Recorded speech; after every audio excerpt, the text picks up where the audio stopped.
ఒక జీవిని మరో జీవి చంపడం తప్పు కాదు, అదే నేచర్. అందుకే దేవుడు ఒక జీవికి ఆహారంగా ఇంకో జీవిని సృష్టించాడు. చంపడమే తప్పైతే ఎద్దుకి కొమ్ముల్ని, పావుకి విషాన్ని, తేలికి కొంటని ఎందుకు సృష్టించాడు?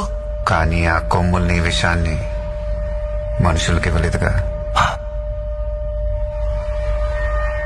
మెదడు, మనిషికి మెదడుంది కదా. బలవంతుడే బతకగలడు. బలహీనులందరూ కలిసి వాళ్ళని వాళ్ళు కాపాడుకోవడానికి చేసుకున్నదే చట్టం. జింకని చంపితే శిక్ష, మేకని చంపితే శిక్ష లేదు. జింకలు తక్కువగా ఉన్నాయి, మేకలు ఎక్కువగా ఉన్నాయి. ఎక్కువగా ఉండడం మేకల తప్ప? ఈ భూమి మీద మేకల కంటే ఎక్కువగా మనుషులున్నారు. వాళ్ళని చంపితే తప్పేంటే? భయం.